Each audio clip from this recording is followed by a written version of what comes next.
I'll never forget the expression on Karen Pembroke's face the day she marched into that courtroom. Chin high, hair teased to perfection, and a designer bag swinging like a trophy at her side. She gripped her lawsuit papers as though they were a golden ticket, already picturing the smug speech she'd deliver at the next HOA meeting. In her mind, this was the day. She'd finally put me in my place.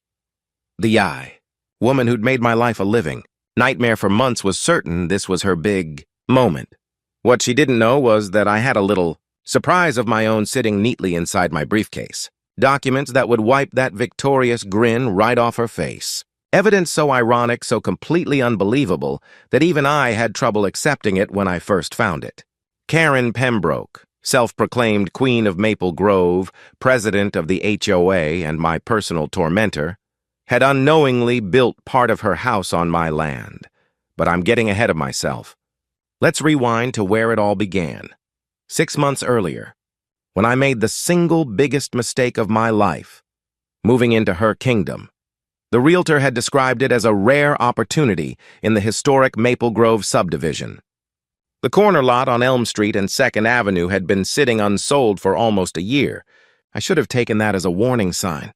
The price was fair, the commute to work was ideal, and the 1960s ranch-style house needed work, sure. But it had good bones.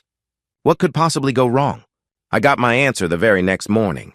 While I was still unpacking boxes in my living room, I heard a sharp, rapid knock at the door. I opened it to find a woman in her early 50s standing on my porch like a soldier on inspection duty. Pressed khakis, a crisp white button-down embroidered with the HOA logo, clipboard clutched in hand like a weapon. "I'm Karen Pembroke, president of the Maple Grove Homeowners Association," she announced without so much as a hello. "We need to talk about several violations I've already noticed." I hadn't even finished unpacking, and apparently I was already a problem. She listed them off with the efficiency of someone who'd done this 1,000 times. My moving truck had been parked on the street longer than the permitted 2 hours. My lawn was a 1/4 inch above regulation height. And the mailbox, the one that came with the house, was not an approved model. She handed me a neat little stack of violation notices totaling $300 in fines, then flashed a smile so tight it could have cracked glass. "Welcome to the neighborhood," she said before striding away. That's when I noticed. Her house sat directly behind mine. From that day on, Karen made it her personal mission to make my life miserable. She fined me for the color of my garden hose. She measured the distance between my trash cans with a tape measure like a detective at a crime scene. When I installed new blinds in my living room, she knocked on my door the next morning to inform me that off-white was not HOA approved. Only pure white was allowed. The breaking point came when I received a certified letter demanding 6 months of back HOA dues plus late fees, a total of $2,400. According to her, the previous owner had stopped paying, and now that I was the new owner, the debt was mine. When I tried to explain I'd checked my closing documents, she cut me off. Arms folded like a judge passing sentence. "There's nothing to review," she said coldly. "Every homeowner in Maple Grove pays HOA dues. It's not optional. If you don't comply, I'll place a lien on your property." That night, I cleared my dining room table and spread out every document from closing. The deed, the survey, the title report, everything I'd barely skimmed at the time. That's when I spotted something odd. Attached to the deed was a land lease agreement dated July 15, 1973. It stated that my property included not just the corner lot I'd purchased, but also a leased strip of land that extended beyond the surveyed property line. The lease had been paid in full for 99 years. Curious, I dove into the county's online records. What I found nearly knocked the wind out of me. That leased strip of land wasn't just some random piece of dirt. It included a significant portion of Karen's backyard. The next morning, I went to the county recorder's office. Harold, an older clerk with decades of experience, helped me piece it all together. "Oh, I remember this mess," he said, squinting at the documents. Back in the 70s, the developer used these long-term land leases to finance Maple Grove. Went bankrupt. Parcels got sold off piece by piece. Nobody ever cleaned up the records. And according to those records, when Karen's house was built in 1991, It was constructed partially on land covered by my lease. 20 feet of her lot, including part of her house, was technically on my leased property. I hired a real estate attorney, David Lawson, who spent 2 weeks combing through everything. When he finally called me into his office, his words were both surreal and satisfying. "The lease is valid," David said, tapping the papers. "Legally, she's been trespassing for more than 30 years. You could demand rent or technically force her to remove the encroaching structure. I had no intention of tearing down someone's house, but I sure as hell wasn't going to keep letting Karen bully me. When she sent another threatening letter demanding $3,000 in HOA dues and penalties, I decided it was time to hit back. David drafted a letter explaining that my property was exempt from HOA membership due to the lease agreement. We also, very casually, mentioned a boundary issue that would require resolution. Karen's response was almost instant. She stormed up my porch the next day, face red, clutching the letter like it had personally insulted her. "How dare you try to weasel out of your obligations with some made-up technicality?" she shouted. "I don't care what some lazy lawyer says." And just like that, the battle lines were drawn. "You live in Maple Grove. You pay dues like everyone else," Karen snapped, her voice sharp as broken glass.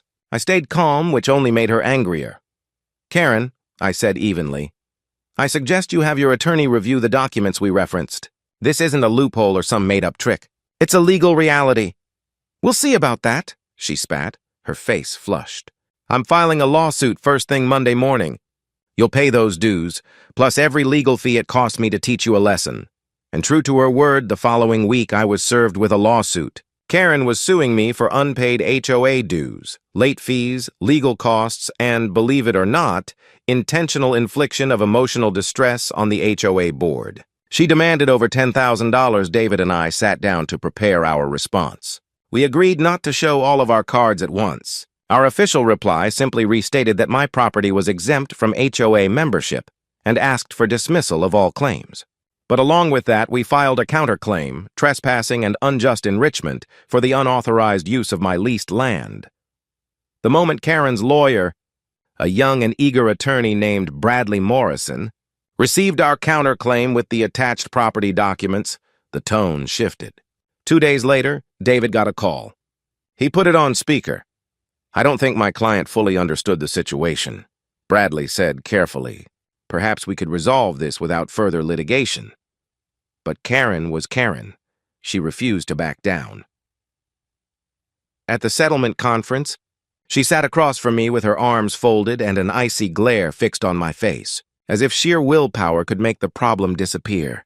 "This is ridiculous," she snapped. "I've lived in that house for 20 years. You can't just waltz in here with some ancient piece of paper and claim I'm on your land." David calmly spread out the evidence on the table. The original deed, the lease agreement, survey maps, and county records. Bradley's face drained of color as he flipped through each page.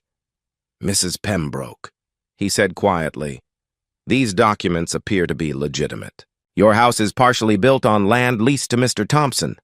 "Then the documents are wrong," Karen barked, slamming her hand on the table. "This is fraud." The mediator, a retired judge named Patricia Chen, spent nearly an hour reviewing everything. Finally, she peered at Karen over her glasses. "Mrs. Pembroke," she said firmly, "I've seen many property disputes. These documents are authentic, properly recorded, and legally binding. You should consider settling." But Karen wasn't interested in reason. She stormed out, declaring she'd see me in court. Bradley followed, clearly trying to talk her down. 3 months later, the showdown finally came. Karen swept into the courtroom like a queen entering her throne room, her best suit pressed to perfection, her HOA president pin glinting in the fluorescent lights. She took her seat at the plaintiff's table, shuffling her papers with a tight jaw and shooting me dagger-like looks. Judge Robert Hamilton, a no-nonsense man in his 60s, read through the case file with growing interest. Karen's attorney went first, arguing that I was just a delinquent homeowner trying to avoid his responsibilities through technicalities. Then David stood, calm and steady, and began to lay out our case. He showed how my property predated the HOA entirely. how the lease agreement explicitly exempted it from any HOA obligations. And then, finally, he dropped the bomb. Karen's house was sitting partially on my leased land. The judge leaned forward, examining the survey maps and comparing them to satellite images on his laptop. The room was silent except for the shuffle of papers. "Let me make sure I understand this," Judge Hamilton said slowly. "Mrs. Pembroke's house, the one from which she conducts HOA business, is partially built on land leased to Mr. Thompson?" "That's correct, Your Honor," David replied.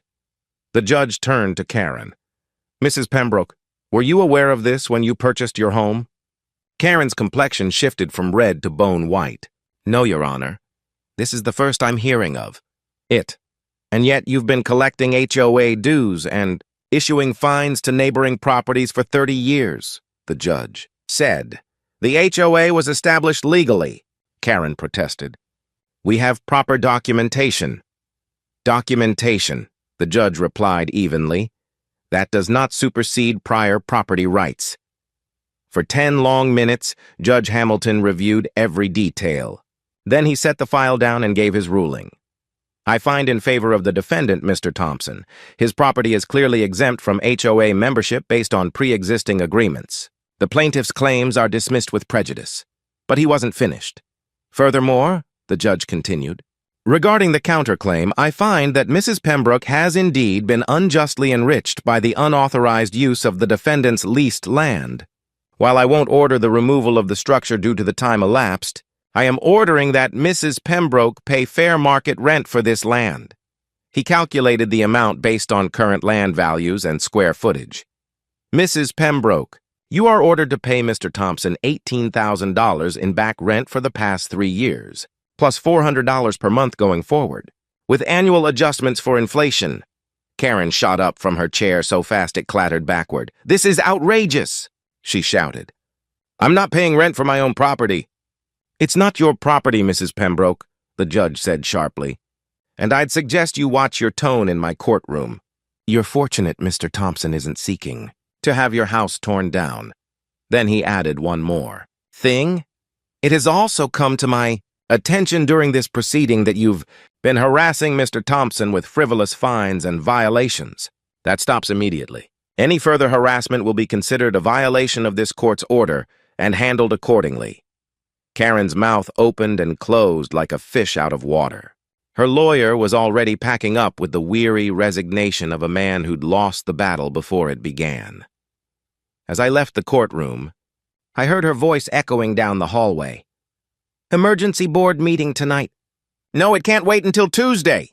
2 weeks later, 2 letters arrived in the mail. The first contained a check for $18,000 and a signed rental agreement for the land.